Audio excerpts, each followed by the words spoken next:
My children were arguing over the inheritance at my hospital bed. "The house will be mine!"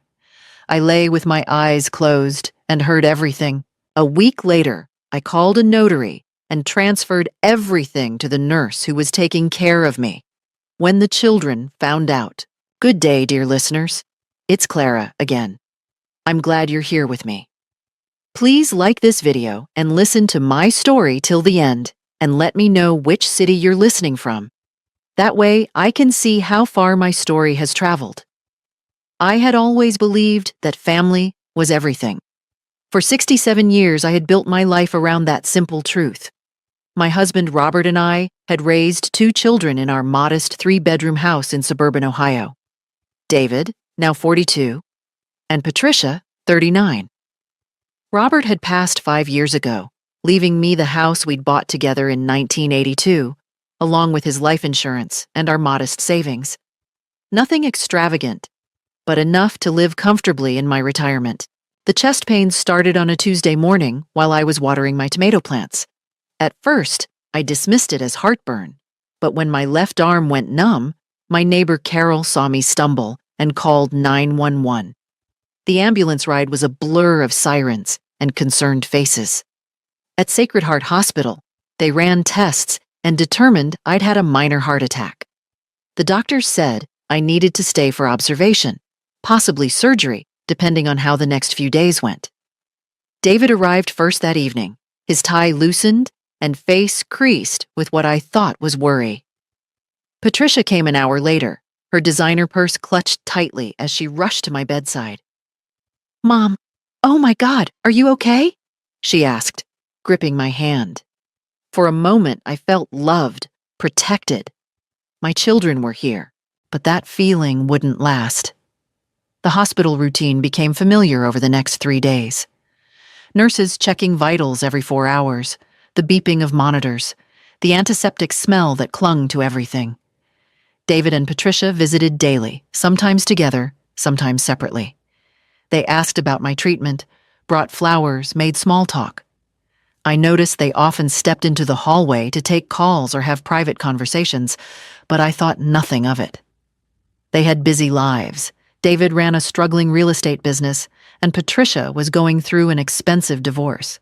On the 4th night, everything changed. It was around 9 o'clock, and I had been drifting in and out of sleep. The medication made me drowsy, and I had closed my eyes, though I wasn't fully unconscious. I heard my door open quietly. Through my half-closed eyelids, I could make out David and Patricia entering together. They must have thought I was asleep. "The house is in a prime location now." David's voice was low but clear. "With the new development going in, it's worth at least $400,000, maybe more." "We need to talk to her about the will," Patricia responded, "before she gets worse." My heart, already weak, seemed to skip a beat. They thought I was dying, and they were discussing my assets like I was already gone. "The house will be mine," David said firmly. "I'm the oldest, and I have a family to think about." "Excuse me?" Patricia's voice rose slightly. "You've barely visited her in the past 2 years. I'm the one who took her to doctor's appointments, who called her every week. You live 20 minutes away. I'm in Columbus. It's a 2-hour drive." "That's not my problem, David. She's our mother, and I've been the one actually caring." "Caring?" David scoffed. "You mean positioning yourself for the inheritance. Don't pretend this is about love." The words hit me like physical blows. I kept my eyes closed, my breathing steady, though inside I was screaming. Was this real? Were these really my children, the babies I had nursed and raised, arguing over my property while I lay supposedly dying just feet away? "Well, at least I'm honest about it," Patricia shot back. "That house should be split equally, or better yet, sold and divided. You're not getting everything just because you have a Y chromosome. We'll see what the lawyer says." "There is no lawyer yet, David. She hasn't updated her will since Dad died, which means we need to convince her."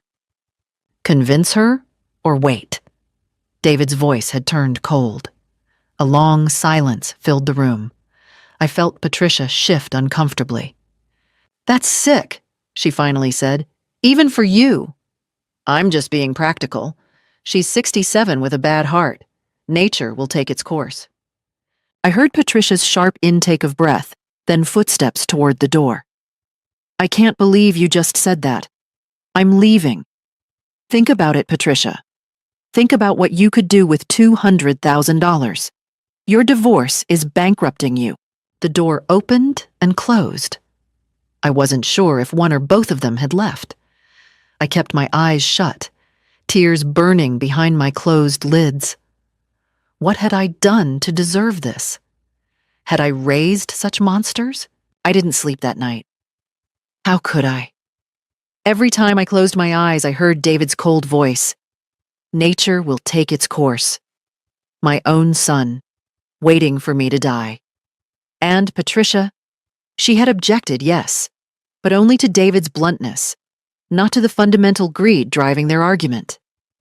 When the morning nurse, a young woman named Sarah Chen, came in at 6 a.m. to check my vitals, she noticed my red eyes immediately. Mrs. Morrison, have you been crying? Are you in pain? I wanted to tell her everything. But what would I say? That my children were vultures circling my deathbed? Instead, I shook my head. Just emotional. The medication. Sarah gave me a knowing look that suggested she'd seen this before. She adjusted my pillows with gentle hands. Would you like me to limit your visitors? Sometimes rest is more important than company.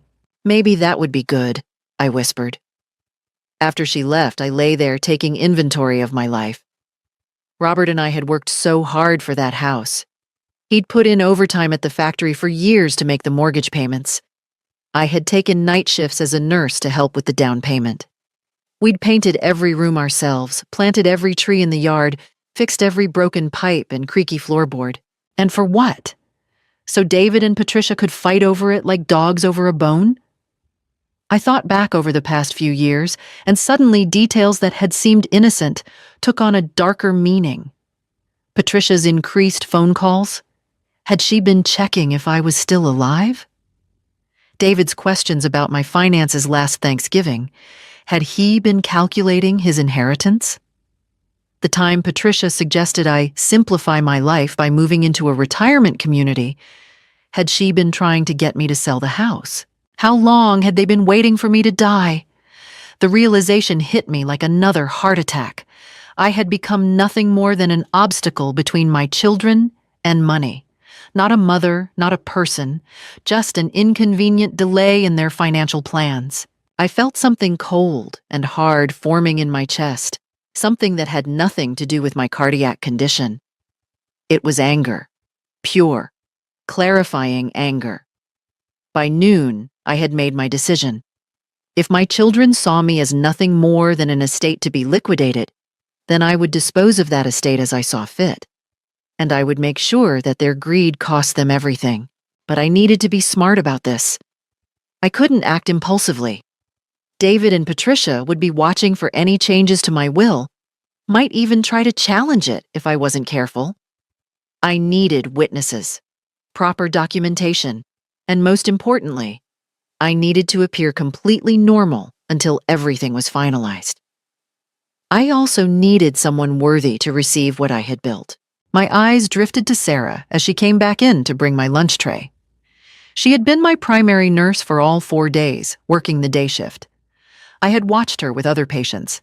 The elderly man in the next room who had no family, she stayed an extra 30 minutes past her shift to read to him. The young woman down the hall recovering from surgery, Sarah had brought her magazines from home because the patient was bored. Sarah, I said as she arranged my meal, how long have you been a nurse? She looked up surprised by the question. 3 years, Mrs. Morrison? I graduated from nursing school in 2019. Do you like it? Her face lit up. I love it. It's hard and the pay isn't great, but I get to help people.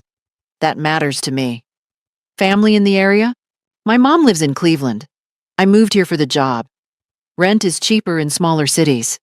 She smiled. Why all the questions? Just curious, I said. You've been very kind to me. She squeezed my hand gently. That's my job. But also, you remind me of my grandmother. She passed last year. After she left, I stared at my untouched soup. A plan was forming, but it required patience. First, I needed to survive this hospital stay. Second, I needed to contact my lawyer without David or Patricia finding out. Third, I needed to document everything, their words, their behavior, their greed. And fourth, I needed to make sure that when the bomb finally dropped, I would be there to see their faces. I picked up my phone and composed a careful text to my lawyer, Martin Hughes. Martin, I need to discuss updating my will. Confidential matter. Can you visit me at Sacred Heart Hospital? Please don't mention this to anyone. His response came within minutes. Of course, Eleanor. Tomorrow at 2 p.m.? Perfect, I typed back. Then I deleted the entire conversation. Let the games begin. Martin Hughes arrived exactly at 2 p.m. the next day, carrying his worn leather briefcase and the professional discretion I'd always valued. He was 63, a longtime family friend who had handled Robert's estate and our various legal matters for 20 years. I had asked Sarah to ensure no visitors during this time slot, claiming I needed rest. Eleanor, Martin said, settling into the chair beside my bed. Your text worried me. Are you all right? Physically, I'm recovering. Emotionally. I paused, choosing my words carefully. Martin, I need to make significant changes to my will, and I need it done quickly and absolutely legally airtight. His eyebrows rose. May I ask what prompted this? I told him everything. The overhead conversation, David's comment about nature taking its course, Patricia's focus on the money, the years of subtle signs I'd ignored. Martin's face grew progressively grimmer as I spoke. I want to document this, he said, when I finished. Not just for the will, but in case they try to claim undue influence or diminished capacity later. With your permission, I'd like to record your statement on my phone, clearly, lucidly, explaining your reasoning. Do it. For the next 20 minutes, Martin asked me questions while his phone recorded. My health status, stable according to doctors. My mental clarity, sharp despite medication. My relationship with my children, deteriorating due to their demonstrated greed. And my wishes for my estate. None of it would go to David or Patricia. Now, Martin said, who do you want as your beneficiary? A charity? A distant relative? I had been thinking about this all night. Sarah Chen, my nurse. Martin frowned.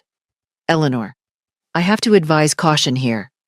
Leaving your estate to a current caregiver can raise red flags. It might look like she manipulated you. She doesn't even know I'm considering this, I interrupted. She's been nothing but professional and kind. And Martin, I've watched her. She's a good person. She reminds me of who I used to be, someone who actually cares about helping others. The optics. Let me ask you something. If I leave everything to charity, does that hurt David and Patricia any less? Won't they contest it anyway, claiming I was mentally unsound? He sighed. Probably. Then I'd rather give my estate to someone who will appreciate it, someone who represents the values Robert and I actually stood for. Not greed, not entitlement. Service. Martin was quiet for a moment. All right. But we do this correctly. I'll draft the will. We'll have multiple witnesses, including hospital staff, who can testify to your mental state, and I'll include a no contest clause. If David or Patricia challenge it, they'll lose even the small personal items I recommend leaving them. What small items? Family photos, perhaps a few pieces of furniture? Something that shows you didn't forget them. You actively chose to disinherit them. It strengthens the will against challenges. Fine. But the house, the savings, the investments, everything of value goes to Sarah. I'll have the documents ready in 3 days. After Martin left, I felt a weight lift from my chest. The decision was made. Now, I just had to maintain the facade until everything was signed and filed. But that evening, my carefully constructed normalcy began to crack. Patricia arrived at 6 p.m. with flowers and a strained smile. "Mom, you look better today." "I feel better," I said carefully. She settled into the chair, and I noticed her eyes darting around the room. "Were you meeting with someone earlier? One of the nurses mentioned you had a private consultation." My heart rate spiked. I could hear it in the monitors beeping. Just the cardiologist, discussing treatment options. "Oh." She didn't look convinced. "Mom, I wanted to apologize for the other night. David and we shouldn't have been discussing finances while you're recovering. It was inappropriate." So she knew I might have heard, or suspected. "What made you think I knew about that conversation?" I asked, keeping my voice level. Patricia's face flushed. I just meant in general. We've been stressed about your health, and sometimes stress makes people say things they don't mean." "Does David feel the same way?" "I haven't talked to him since that night. We had a fight." She leaned forward. "Mom, I want you to know that whatever happens with your estate, I just want you to be healthy and happy. The money doesn't matter." The lie was so transparent I almost laughed, but I kept my face neutral, playing the part of the naive mother who believed her daughter's sudden change of heart. "That's good to hear, sweetheart." She stayed for another 30 minutes, asking careful questions about my doctors, my prognosis, whether I'd spoken to any lawyers recently. I deflected each probe with the skill of someone who had raised 2 children through their teenage years. I knew how to spot manipulation. After she left, Sarah came in for evening vitals.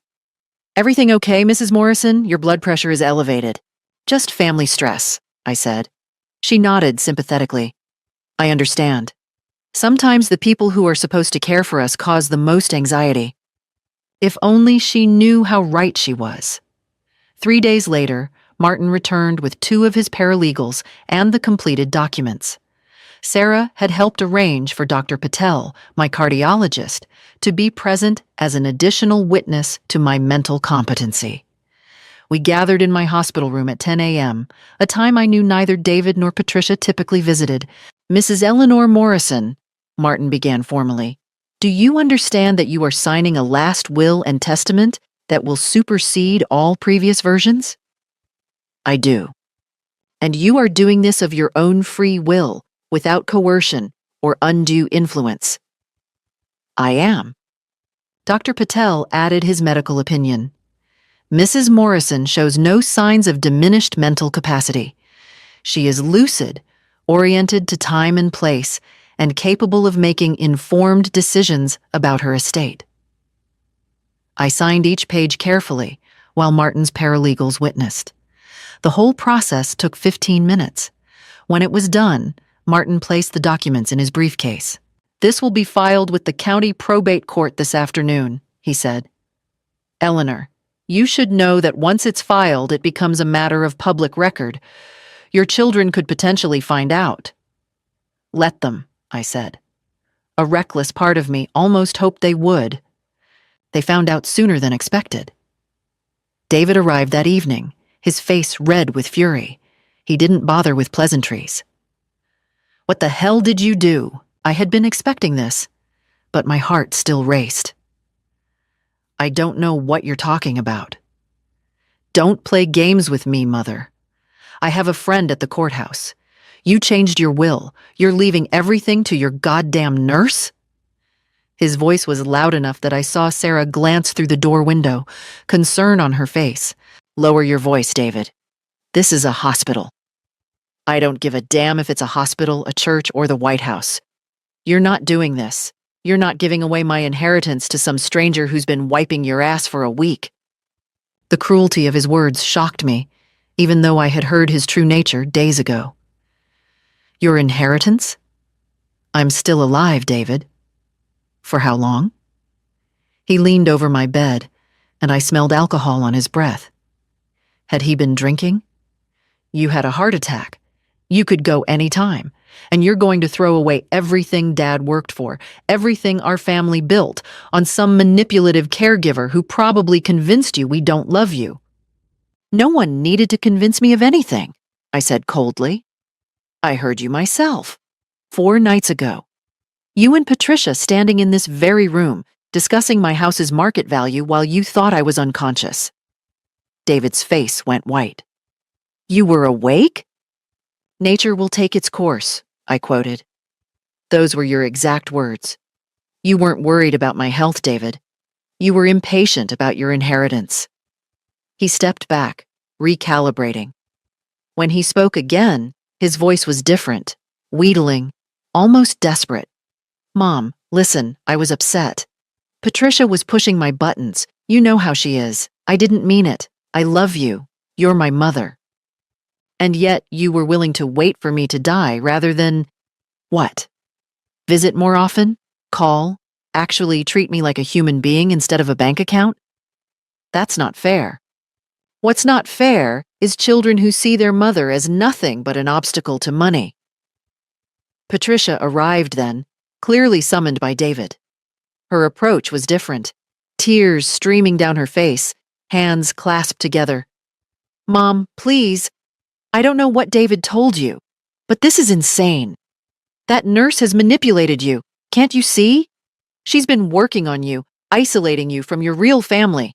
Sarah doesn't even know about the will, I said. Both of them froze. What? Patricia whispered. She has no idea. I made this decision entirely on my own, based on what I heard from my own children's mouths. Sarah has been nothing but professional and kind. Unlike either of you. David's temporary contrition evaporated. You're going to regret this. We'll fight it. We'll claim diminished capacity, undue influence, whatever it takes. That will won't stand. Martin anticipated that. He has recordings, medical testimony, multiple witnesses, and there's a no contest clause. If you challenge it, you lose even the few personal items I left you. Personal items? Patricia's voice rose. You mean we get nothing? You get exactly what you deserve. David stepped closer again, his face twisted with rage. You spiteful old woman! You're doing this to punish us for one conversation. I'm doing this because that conversation revealed who you really are, and I won't reward greed and cruelty. We're your children. Then act like it. The shouting had drawn a nurse, not Sarah, but an older woman named Margaret. I'm going to have to ask you both to leave. You're disturbing other patients and causing Mrs. Morrison distress. David jabbed a finger at me. This isn't over. You'll see. You'll come crawling back when you realize what you've done. I won't, I said quietly. Now get out. They left, but not before Patricia turned at the door with venom in her eyes. You're going to die alone, Mother. No one will visit you. No one will mourn you. I hope that nurse's company is worth it. After they were gone, I started shaking. Margaret checked my vitals, blood pressure dangerously elevated, heart rate irregular. She adjusted my medication and sat with me until I calmed down. Family? She asked gently. Not anymore, I whispered.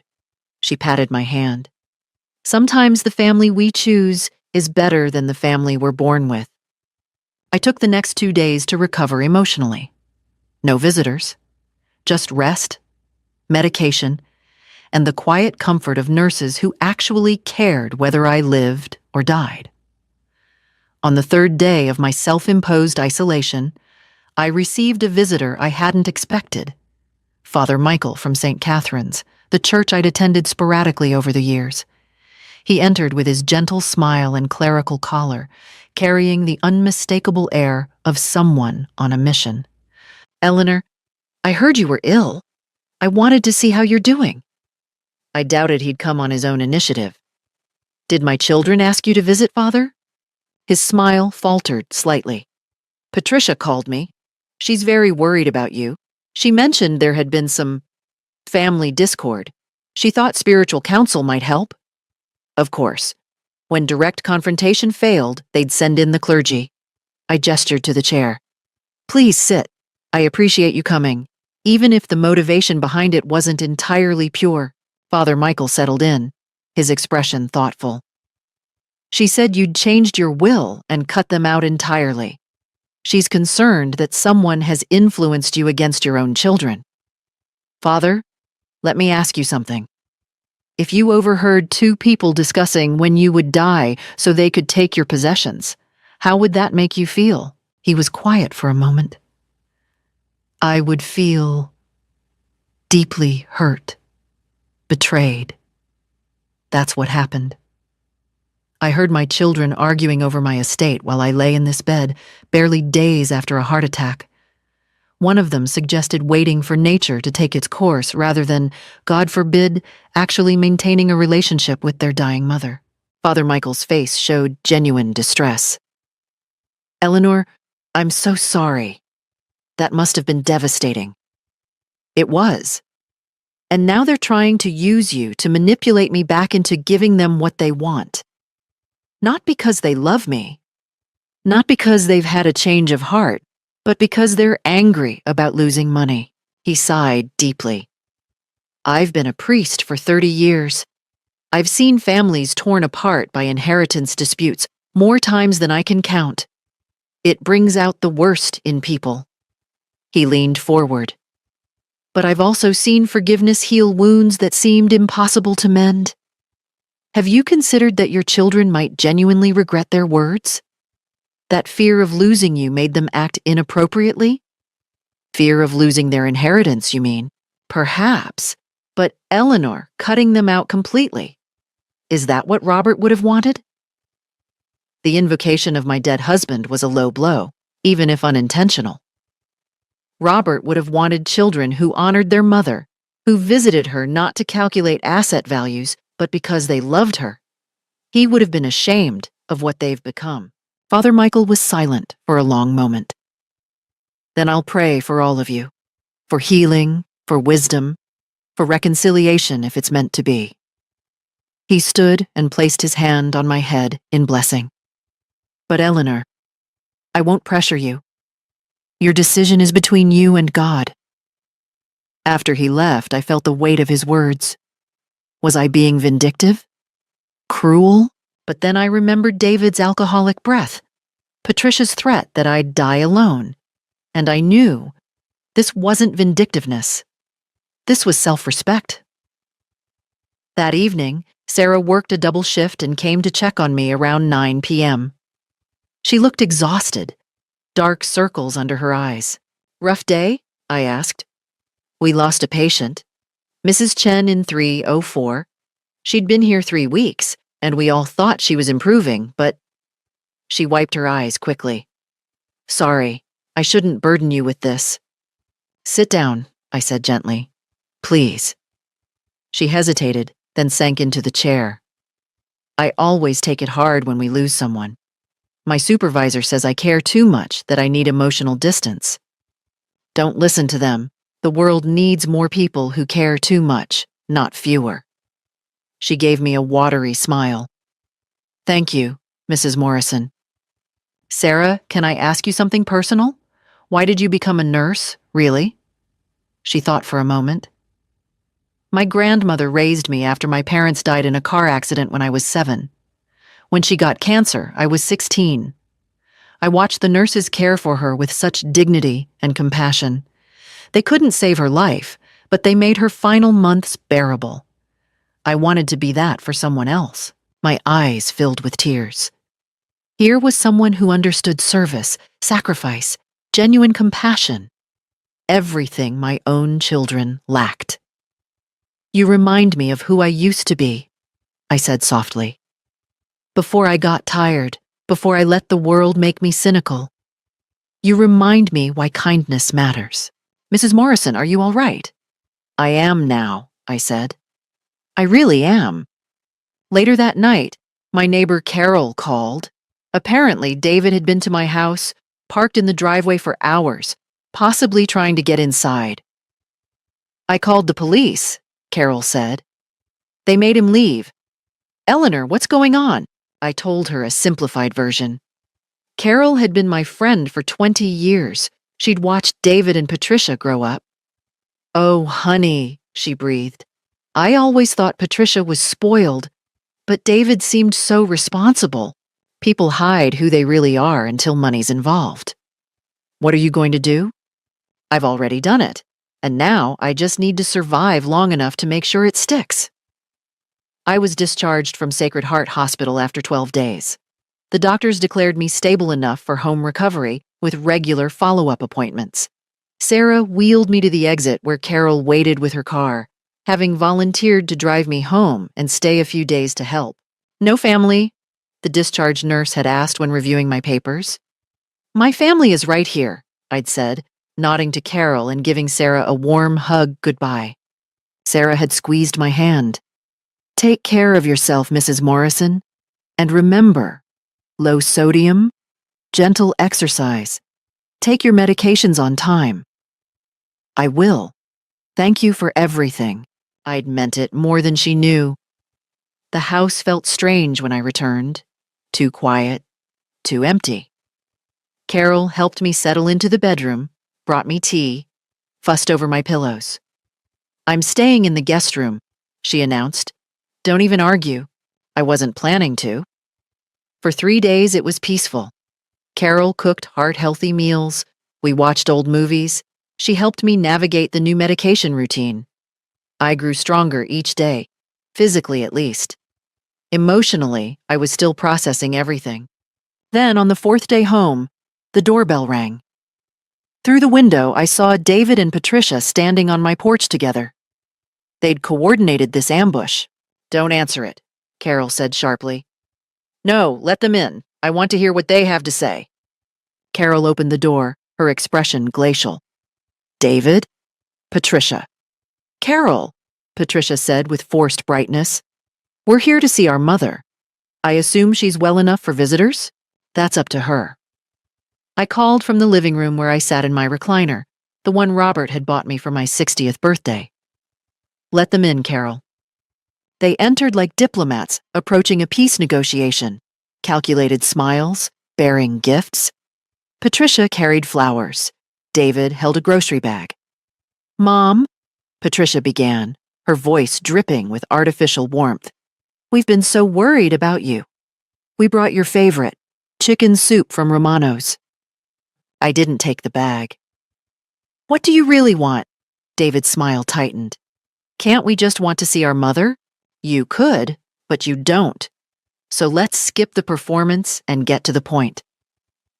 They exchanged glances. Patricia set down the flowers and sat on the couch, clasping her hands in her lap.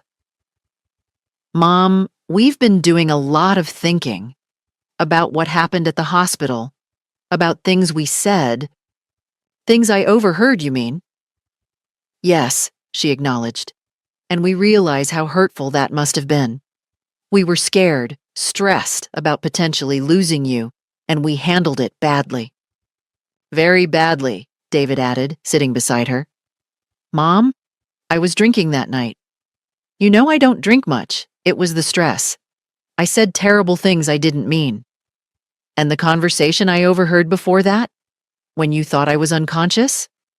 Were you drinking then too?" His jaw clenched.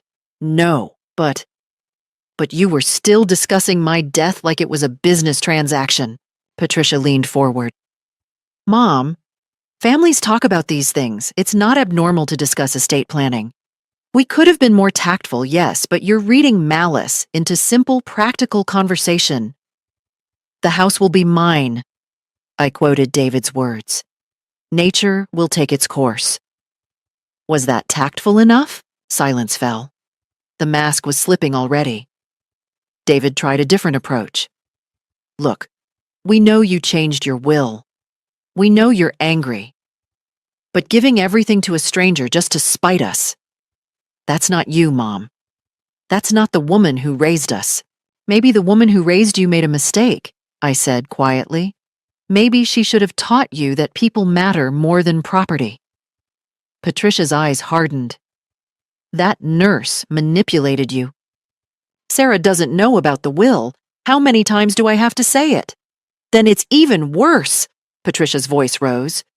"You're so determined to punish us that you're giving away Dad's legacy, everything he worked for, to someone who means nothing to you. She means more to me than you do right now." The words hung in the air like smoke. David stood abruptly. "This is ridiculous. You're being irrational, emotional." "I'm being clear-headed for the first time in years. No, you're being vindictive and stupid." The real David was emerging now, the mask abandoned. "Do you know what people will think? That you went senile? That you lost your mind in that hospital? Let them think what they want." Patricia jumped up too. "Mom, please, if you won't think about us, think about yourself. What if you need expensive care in the future? What if you outlive your savings? Who's going to take care of you then? Not that nurse. She'll have your money and disappear." "Is that a threat, Patricia? It's reality. You're burning bridges you might need to cross." "I'm setting fire to bridges that only lead to people who want me dead." David's face flushed dark red. "Nobody wants you dead. We want you alive and healthy and not making insane decisions based on one bad conversation." "Then why did you park outside my house for 3 hours trying to get inside?" I asked quietly. "Carol saw you. She called the police. He had the grace to look embarrassed." "I was checking to see if you were okay." "You were looking for documents to contest my will." The silence that followed confirmed my accusation. Patricia tried once more, her voice now edged with desperation. "Mom, think about what this will do to our relationship. If you go through with this, if you really leave us with nothing, we won't. We can't." "Can't what? Love me? Visit me? You haven't been doing those things anyway." "We won't be able to forgive you," she finished. "Good," I said, "because I won't be able to forgive you either." David's hands clenched into fists. "You're making the biggest mistake of your life." "No, the biggest mistake was not seeing who you really were until I was 67 years old." They left without another word, the door slamming hard enough to rattle the picture frames. Carol emerged from the kitchen where she'd been listening. "Oh, Eleanor." I was shaking, but not from fear, from resolution. "I did the right thing. I know you did." But that night, alone in my room, I couldn't help feeling afraid. 2 weeks later, Martin called with news I'd been expecting but dreading. "Eleanor, David and Patricia have filed a petition to contest the will. They're claiming undue influence and diminished mental capacity. The hearing is scheduled for next month. What do we need to do?" "We need to be prepared for them to bring witnesses who'll testify that you were confused, medicated, not yourself in the hospital. They'll paint Sarah as a manipulator. It could get ugly." "It's already ugly, Martin." The next 3 weeks were tense. David and Patricia's lawyer, an aggressive young man named Brandon Walsh, sent Carol a subpoena to testify about my mental state. They subpoenaed my medical records, Dr. Patel's notes, even tried to depose Sarah. Sarah called me, confused and frightened. "Mrs. Morrison, I don't understand what's happening. There's a lawyer asking me questions about our interactions in the hospital, implying I coerced you somehow." "Sarah, I need to tell you something," I said gently. "I changed my will. I've left my estate to you." Dead silence on the line. "Mrs. Morrison." "What? Why would you—" "I can't accept." "Let me explain everything." I told her the whole story. The overheard conversation, my children's greed, my decision to leave my assets to someone who embodied the values I believed in. Sarah cried through most of it. "I don't want to cause problems in your family," she said when I finished. "You didn't cause anything. You just happened to be a decent human being at a time when I needed to remember such people existed. But your children made their choice. Now I've made mine." The hearing took place in Judge Rebecca Martinez's courtroom on a cold November morning. I sat with Martin at one table, David and Patricia with Brandon Walsh at the other.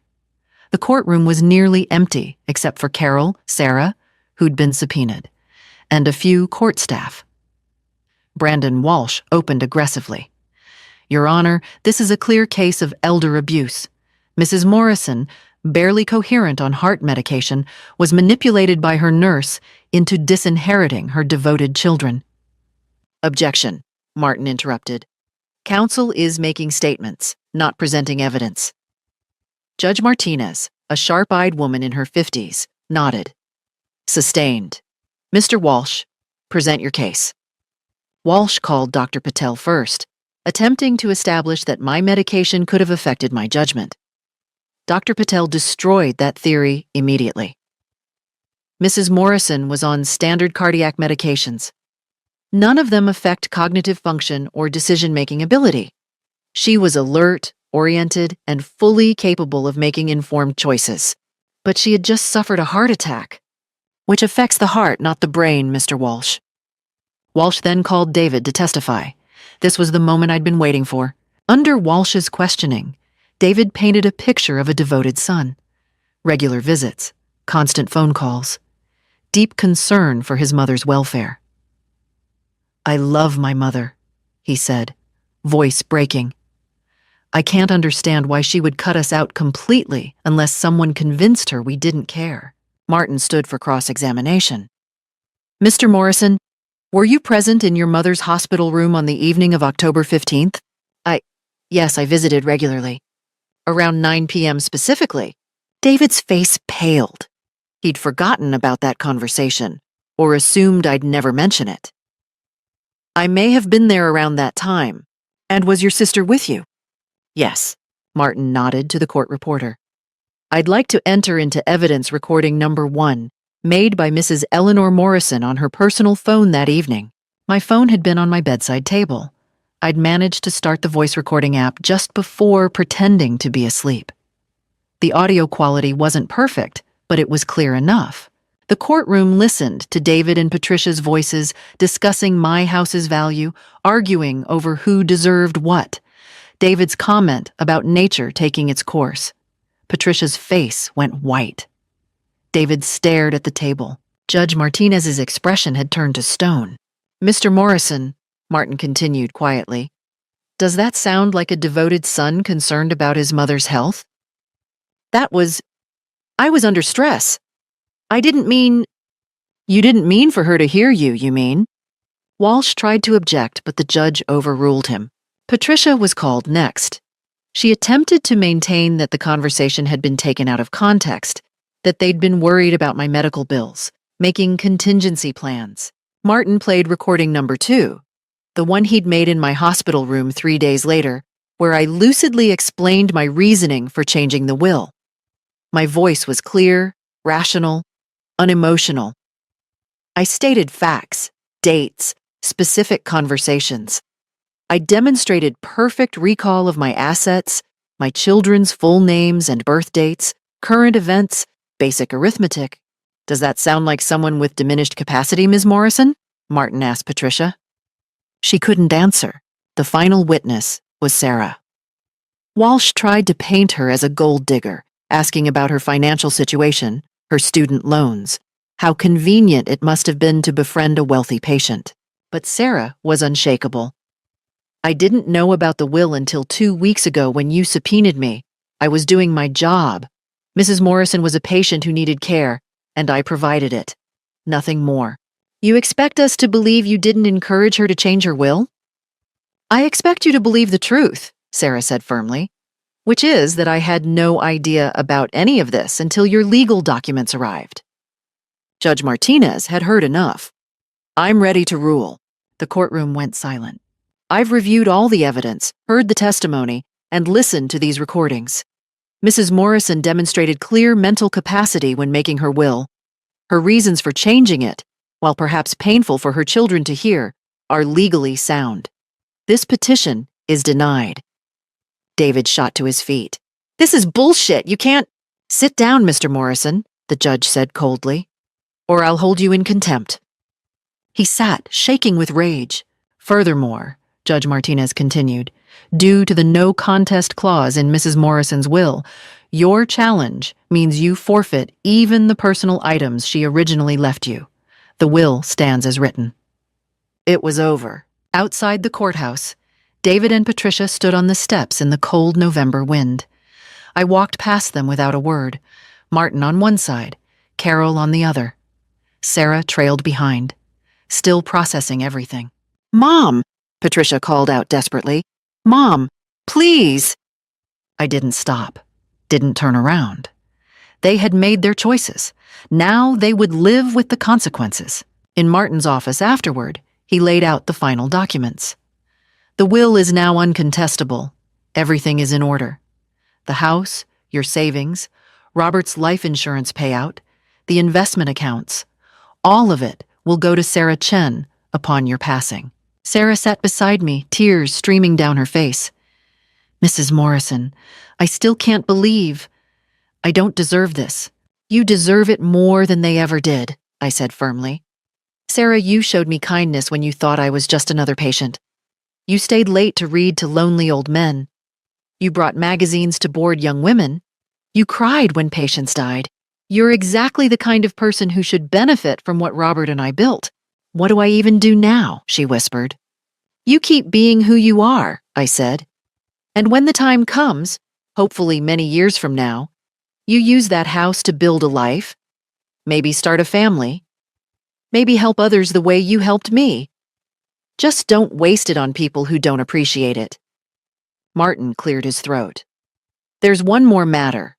David and Patricia's legal challenge has cost them not only their inheritance, but a substantial amount in legal fees. Mr. Walsh's firm is quite expensive." "Good," I said without remorse. Over the next few months, I heard through Carol's neighborhood gossip network what had happened to my children. David's real estate business, already struggling, collapsed entirely. He'd taken out loans expecting to inherit the house, planning to use it as collateral. When that fell through, his creditors closed in. His wife divorced him, tired of the financial stress and his constant raging about his ungrateful mother. He moved into a studio apartment on the wrong side of town, working as a rental agent for someone else's company. Patricia's divorce finalized around the same time. Without the expected inheritance to bolster her settlement, she got far less than she'd hoped.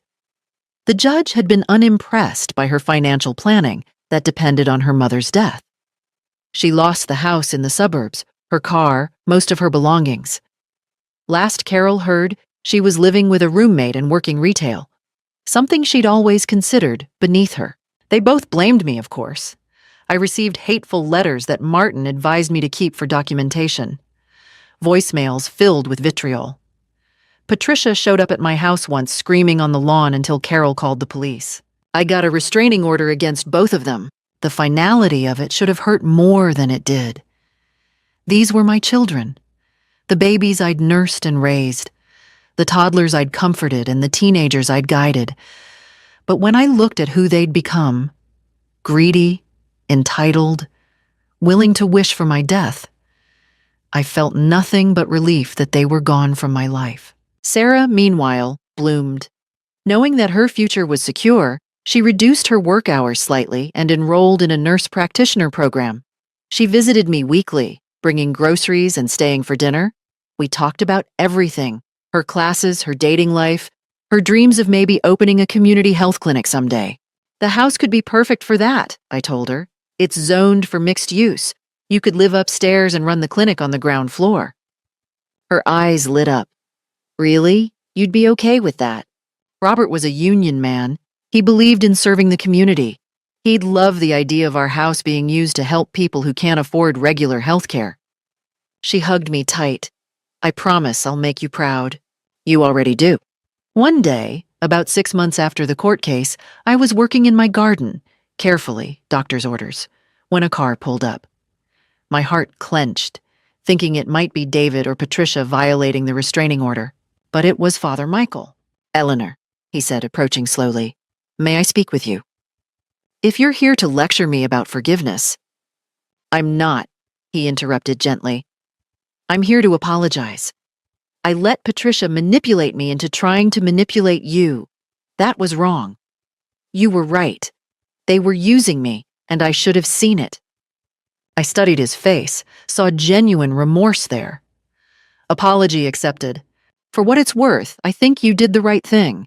I've seen Patricia around town. She's bitter, angry, blaming everyone but herself. That's not someone who deserved what you built. No, I agreed, she's not. He blessed me before leaving, and I felt lighter than I had in months. That evening, Sarah and I sat on my back porch, watching the sunset, drinking lemonade. Do you ever regret it? She asked quietly. Cutting them out completely?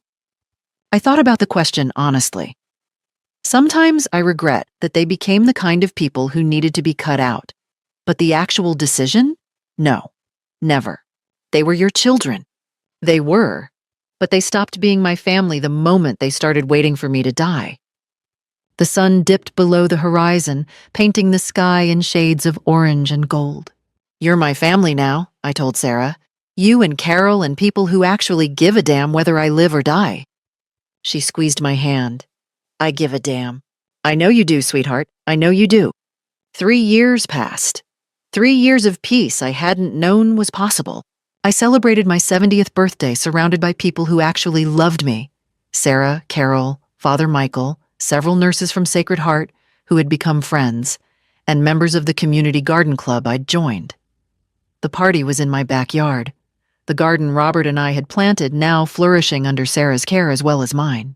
Make a wish, Eleanor, Carol called as I bent over the cake. I closed my eyes. I wished for more years just like these, full of genuine connection, free from the toxicity of obligation masquerading as family love. My health had improved dramatically. Turned out that constant stress from ungrateful children had been worse for my heart than any physical condition. With them gone from my life, my blood pressure stabilized, my sleep improved, even my chronic back pain eased. Dr. Patel called me his miracle patient, miracle. Sarah had graduated with her nurse practitioner degree and was planning to open a community clinic. She'd met a kind young doctor named James at school, and they were getting serious. She brought him to Sunday dinners at my house, and I watched them together with the warmth of a grandmother. Mrs. Morrison, James said one evening, Sarah talks about you constantly, how you changed her life. She changed mine first, I said simply. The house had become a home again, filled with laughter and light. Sarah had moved into the guest room to save on rent while finishing school, and I loved having her there. We cooked together, watched movies, talked late into the night. Through Carol's gossip network, I learned how badly things had gone for my biological children. David had been evicted from his studio apartment after losing his rental agent job. Apparently, he'd been drinking heavily and showing up to work drunk. He was living in his car, working odd jobs, still blaming me for his failures. His ex-wife had full custody of their children, and they wanted nothing to do with him. Patricia had cycled through several retail jobs, getting fired from each for her attitude. She'd started a blog about elder abuse and manipulative caregivers, painting herself as the victim. The blog had about 12 followers. She'd aged terribly. Carol had seen her at the grocery store and barely recognized her. Stress and anger had carved deep lines into her face. She asked about you, Carol reported. Asked if you were still alive, if you'd changed your mind about the will. What did you tell her? I told her you were happier than you'd ever been, and then I walked away. Sometimes I wondered if I should feel guilty, but then I remembered. I'd raised them with values. I'd taught them kindness and gratitude. They'd chosen to ignore those lessons in favor of greed. Their suffering was the natural consequence of their choices, not my cruelty. Sarah's clinic opened 2 years after the court case. Morrison Community Health Center, she'd called it, honoring Robert's memory. I cried when I saw the sign. The clinic served low-income families, uninsured workers, elderly folks on fixed incomes. Sarah and James worked there together, often staying late to accommodate patients who couldn't take time off during normal hours. This was what Robert and I had worked for, not to enrich entitled children, but to serve the community. On the clinic's opening day, a reporter interviewed me. Mrs. Morrison, your daughter-in-law Sarah says you made this possible. How does it feel? I smiled. She's not my daughter-in-law. She's better. She's the daughter of my heart. The article ran with a photo of Sarah and me cutting the ribbon together. 2 days later, I got a voicemail from Patricia. Mom, I saw the article.